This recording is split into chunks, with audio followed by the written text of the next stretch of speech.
2 ayat 22 sampai dengan 3. Ketika sampailah waktu pentahiran menurut hukum Musa, Yusuf dan Maria membawa Yesus ke Yerusalem untuk dipersembahkan kepada Tuhan.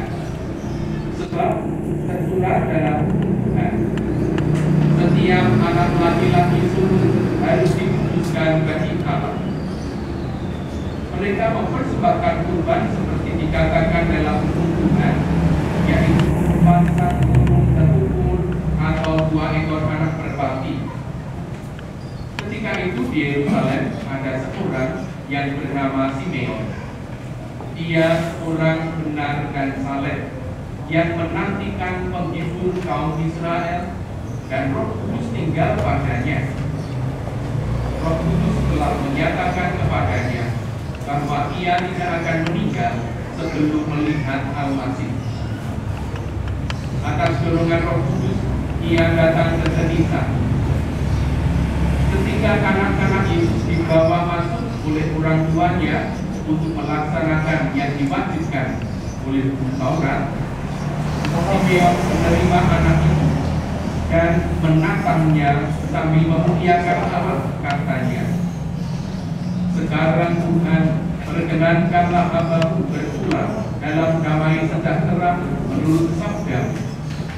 Sebab aku telah melihat keselamatan-Mu yang Kau sediakan di hadapan segala bangsa, yaitu cahaya untuk menerangi para bangsa dan kemuliaan bagi umat-Mu Israel." Ibu Bapa Yesus amat heran akan segala yang telah dinyatakan tentang Dia. Lalu Simeon memberkati mereka dan berkata kepada Maria ibunya, "Sungguh, anak ini telah ditentukan untuk menjatuhkan dan membangkitkan banyak orang Israel.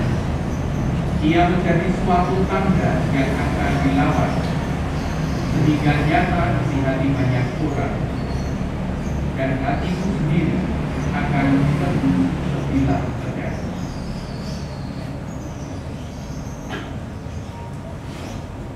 Demikianlah Injil Tuhan. Terpujilah Kristus.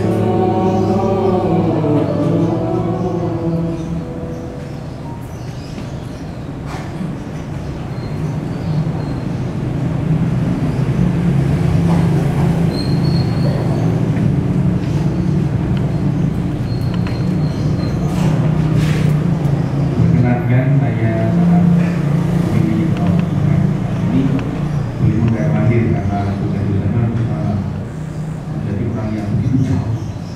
Ya, saya takut itu malah nanti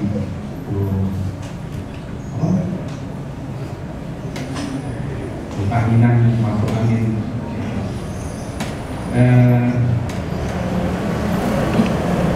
Para bisa terkasih juga dan para mahasiswa-mahasiswi SMK yang terkasih. Pada kesempatan ini Anda semua Bapak Ibu dan Ibu, saya akan terima kasih semua terima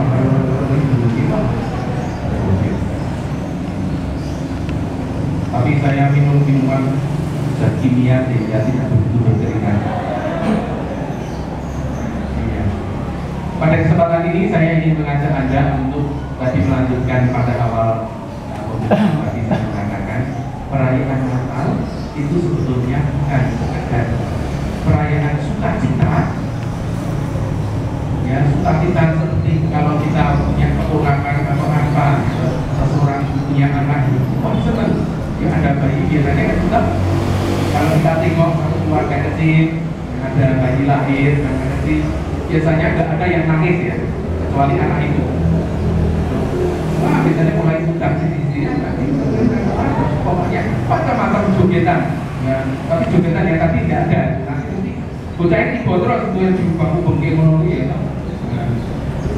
Dan Natal bukan sekedar sukacita macam itu, tidak cukup. Boleh kita sukacita, wah Yesus pasti, kalau Yesus kecil pasti manis ya.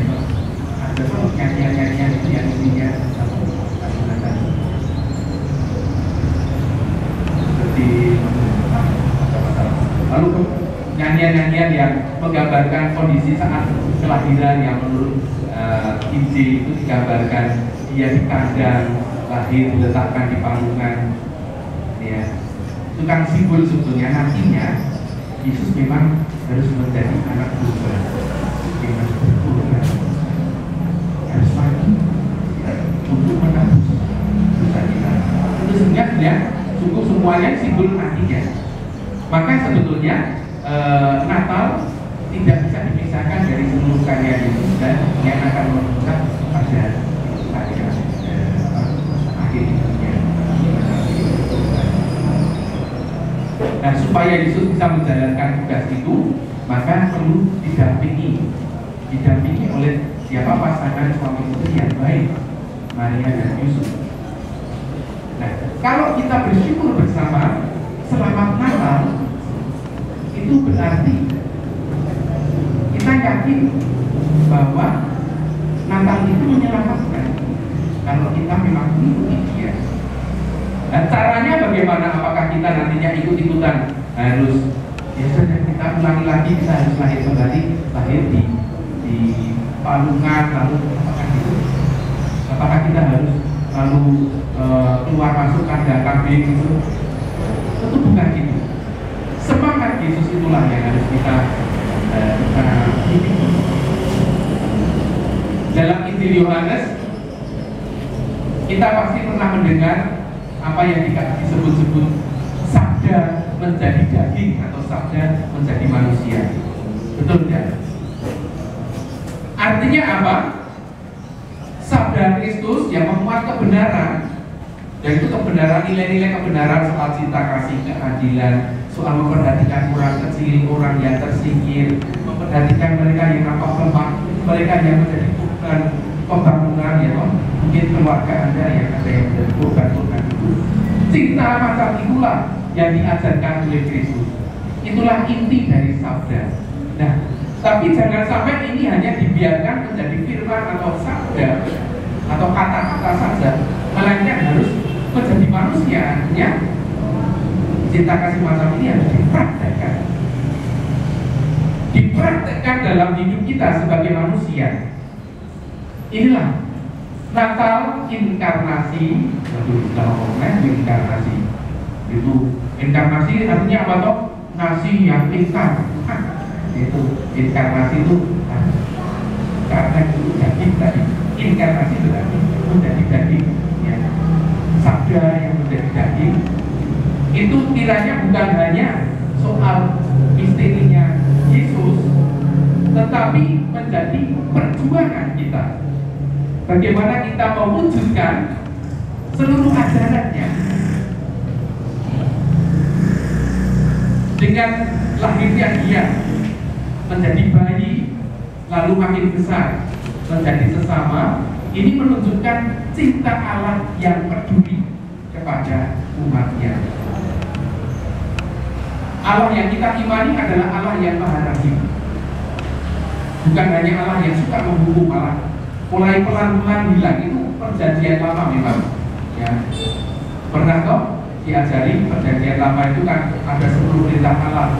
Harus saat ini, jangan begini, jangan, kalau kamu melanggar hukum ini lalu mendapatkan hukuman, ya. Ternyata makin lama dalam sejarah keselamatan, umat beriman makin merasakan Allah sebetulnya Maha Rahim, selalu memberi kesempatan untuk kita yang pada umumnya, ya, kebanyakan dari kita, siapa yang pernah nyontek? Siapa yang pernah nyontek? Mungkin sekali saja. Apakah setelah nyontek meribatnya dari kero?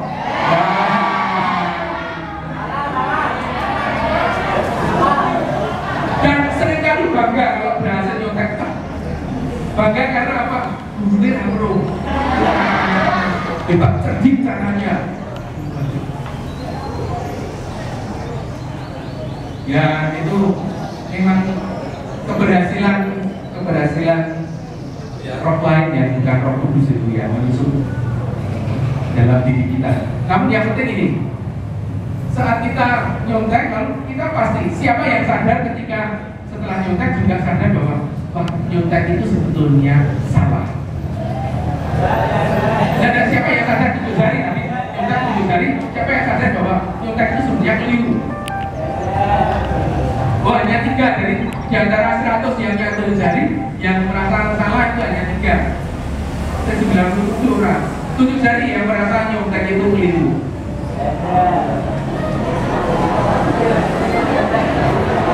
Nah ini diketahui, ditolong ini ya, ini proyek besar ini, yang memulihkan nurani. Hanya saya mau hanya mengatakan ini, bahwa Allah tidak menghukum, misalnya saja membuat kalian lalu menjadi cacat. Tidak. Kita diingatkan bahwa kita selalu diberi kesempatan. Ya. Setiap hari merupakan ciptaan baru, dunia baru, kesempatan baru, nafas baru. Itulah kemahamurahan Tuhan. Bahkan kemudian khususnya bagi kita yang menjadi pengikut Kristus, dihadirkan kepada kita juru selamat. Tapi juru selamat yang bukan murahan, ya sekitar, yuk tak pokoknya selamat, memberi teladan, menjadi orang yang solider, dirasa ilmunya betul. Hidup di bumi ini penuh tantangan, godaan. Yesus mengalami itu. Tapi Yesus selalu memberikan ajaran-ajaran, firman-firman. Kita jujur, ayo kita berjuang. Kalau keliru ya kita mohon ampun dan seterusnya. Nah, maka kita diundang untuk mewujudkan ajaran itu. Maka peristiwa inkarnasi sabda menjadi manusia itu adalah program hidup kita, bukan soal misteri Allah yang menjadi manusia adalah diri Yesus, tetapi sungguh-sungguh sabda Allah yang harus kumanusiakan, yang harus kuresapi dalam hidup. Kalau kita merayakan Natal tanpa upaya itu gedebus nitro. Apalagi bacaan pertama tadi loh. Kalau kamu mengatakan kamu mengikut Kristus tapi tidak mempraktekkan firman itu, firman ya, levelnya tadi mana? Terus apa tadi katanya? Itu dusta, itu omong kosong. Ya. Maka teman-teman yang tidak Kristiani, lihatlah teman-teman yang Kristiani. Yo, gue pengikut Kristus toh, prakteknya ada nih. Yang orang tak seperti. Oh, itu konsekuen. Itu firman bacaan pertama tadi. Ya. Nah sebetulnya yang dimaksud oleh firman Kristus bukan ditujukan hanya kepada saat itu tidak ada ya pengikut Kristus Kristiani dibangun, tidak ada, belum ada. Yesus diutus tadi untuk segala bangsa. Ya, Simeon tadi menyerukan itu. Terima kasih Tuhan. Ini dia. Mungkin Simeon waktu itu melihat pancaran mata bayi ini, anak kecil ini. Nah, dia sebagai nabi, dia mengalami itu getaran hati. Dia merasa bahwa ini dia anak yang akan menjadi corongnya Tuhan Allah. Mewartakan kebenaran, bukan hanya mewartakan omong, tapi memperjuangkan. Maka bagian terakhir itu dia ngomong kepada orang tuanya, anak ini memang harus akan mendapat perlawanan banyak orang. Karena apa? Karena dia mau tidak mau harus mengkritik pemerintah, pemimpin-pemimpin agama yang tidak beres, ya. Mengkritik melawan pemerintah penjajah saat itu, ya. Lalu raja Yahudi yang egois, Herodes, ya. Pemerintahan Romawi yang menjajah, dan bahkan para pemimpin agama yang korup. Agama Yahudi waktu itu ya korup. Ya mereka itu apa? Kan mesti gini. Contohnya saya dikritik Yesus itu ya. Kalau Anda mau mengadakan upacara ini persembahannya daging anak lembu yang umurnya sekian, mesti daging empuk ini. Nah, namanya persembahan banyak orang pasti itu dipotong cilik lah, turane berduri. Nah, itu didol atau dipangan dulu oleh Sekuli Dawi, ya, para pengurus itu tempat ibadah itu. Ada Yesus pun melihat itu. Maka Yesus mengatakan yang penting adalah tunduk berdoa. Persembahan yang benar adalah persembahan hidup kita sendiri, dibenahi, diluruskan sesuai dengan ajaran yang benar, diluruskan sesuai dengan apa yang kira-kira dirindukan oleh Allah yang Maha Kuasa, yang penuh cinta, yang Maha sabar terhadap kita, yang Maha rahim. Maka Yesus mengajak para muridnya, dan dia sendiri akhirnya harus berkorban, ya, demi sungguh-sungguh supaya itu nyata cinta Tuhan luar biasa. Bagaimana kamu mau ikut tidak? Kalau ikut pada apa namanya kehendak Tuhan yang Maha cinta, ya ikuti juga ajaran-ajarannya. Nah, kalau kita terapkan dalam hidup kita, ada semua, ya, kesalahan misalnya dari ajakan urusannya punya program ekonomi, justru misalnya, ya sudah, ini bidang saya tidak tahu apa-apa tentang kimia, tapi Anda mungkin suruh mempersembahkan hidup, baiklah antara lain di dalam dunia ini banyak digunakan zat-zat kimia. Aku harus sungguh-sungguh dengan pengetahuanku, ya, memanfaatkan zat kimia secara positif dan mencegah zat-zat kimia yang mematikan atau yang rusak.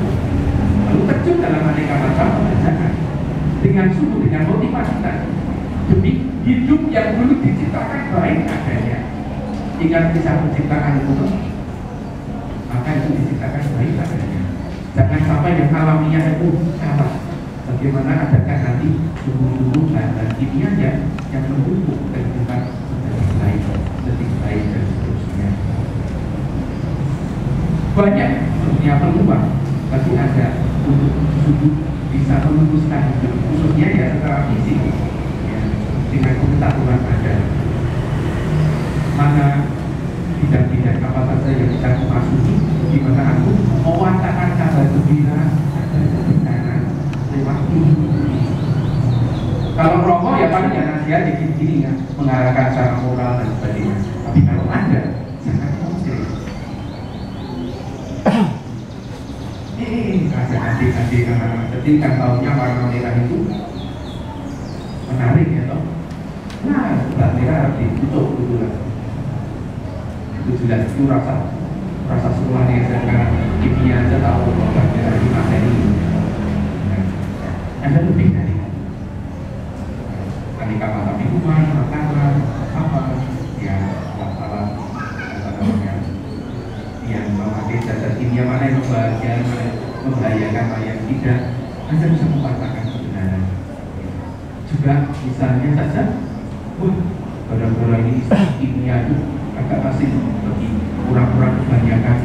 Lalu produk yang dihasilkan dengan kimia, harganya melangit. Dan kamu tahu kan, itu prosesnya sederhana, prosesnya luar biasa. Memperjuangkan lewat sana jalur itu. Kami tahu proses yang sesungguhnya dibuat. Kalau mau membuat ini, maka selayaknya kalau kami hitung-hitung bekerja sama dengan teman-teman yang studi keuangan, itu sebetulnya terlalu padat. Itu orang yang membuat itu memang cari keuntungan luar biasa. Dikritik saja. Untuk apa? Demi pemerataan kesejahteraan, tidak ngakusi orang lain, dan seterusnya. Maka silakan Anda sungguh-sungguh merayakan Natal, merayakan inkarnasi, merayakan tadi sabda kebenaran untuk dimasukkan dan dipraktekkan dalam hidup Anda sebagai manusia yang tidak memulihkan dan mengurangi, lalu memberi kekuatan untuk bekerja di jalan Tuhan dalam kebenaran. Ya. Kalau sendiri-sendiri takut ya bersama dengan teman-teman membuat jaringan. Sekarang itu mudah sekali ya, membuat jaringan WA.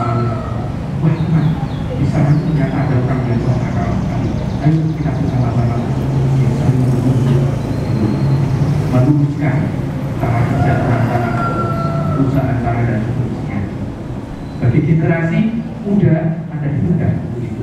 Yang terakhir, soal undangan generasi muda, saya juga mau mengingatkan Anda yang Kristiani, saya tanya, umur Yesus itu berapa menurut kamu?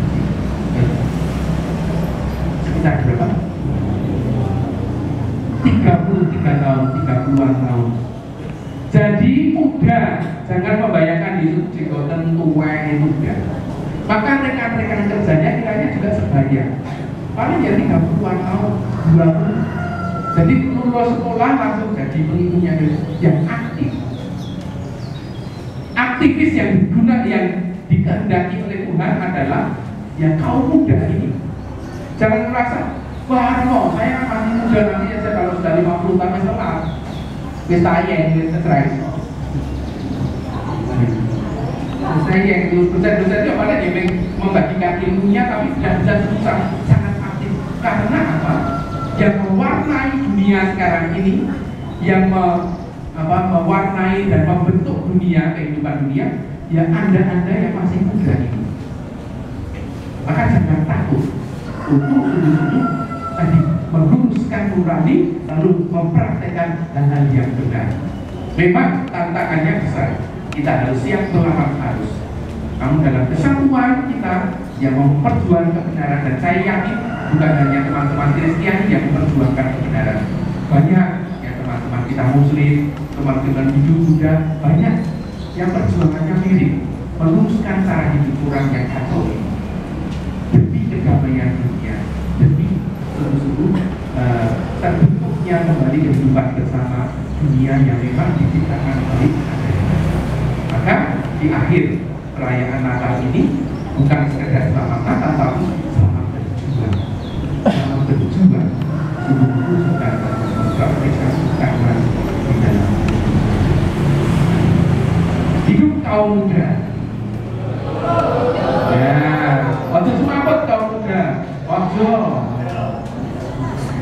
Marilah kita bersama-sama dalam semangat kaum muda yang dilibatkan oleh Yesus, bagaimana Yesus juga muda dalam perjuangannya. Kita aturkan doa-doa kita. Kita sadari bahwa kita membutuhkan kekuatan dari Tuhan sendiri, karena kita bukan orang-orang yang sempurna. Maka dalam keterbukaan hati, marilah kita aturkan Tuhan.